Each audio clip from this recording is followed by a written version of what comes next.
Now, as wrestlers, you all are familiar with a front headlock. Now, if you're coming in and you're in submission, in a submission tournament, you're coming in here, you've got the neck, and you come through for a front headlock, okay? Now, see how I gripped? I used a 3-finger grip, which is a Jean LaBelle grip, an interlocking grip, 3 in between your thumb and index finger, the other 3 over here on the opposite side of your pinky and grip. But in the submission game, you can also come in and you can do a guillotine. Normally you wouldn't get this from a standing. I'm going to display it from a standing so you can see it better. You're going to come in tight, pull them into your body, shoot through, and you're going to grab your forearm here while keeping the pressure on his tricep, and you're going to come up with a choke. Now, the front face lock we got into a little earlier. Steve just won one of his matches in ShootHook with this move, with this front face lock. And we're going to show it for you really slow, and then Steve's going to explain to you how he modified this maneuver. So, front face lock is typically here. Have the tricep, again, it would typically happen on the ground. If you're on your feet, you keep them close into you.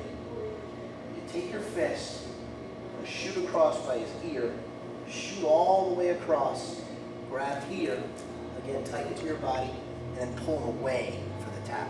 Now, Steve, why don't you explain how you hit the front face lock on your opponent that was on the ground and the positioning that you utilized in the ShootHook tournament?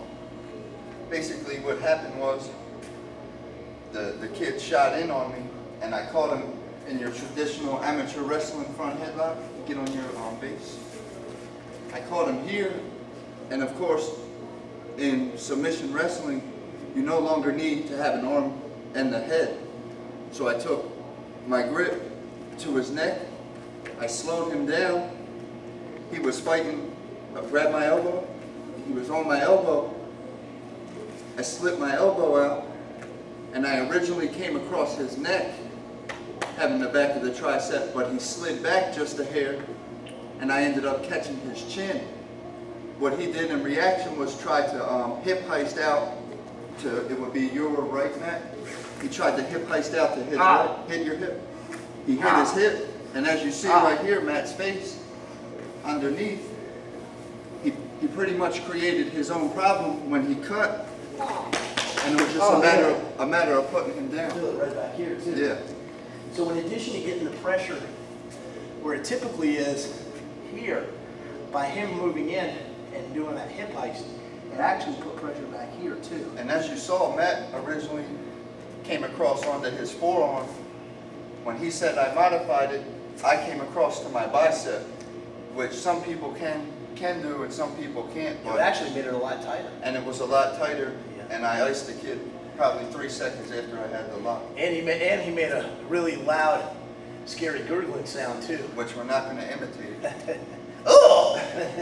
All right, we're going to continue on with our submission series.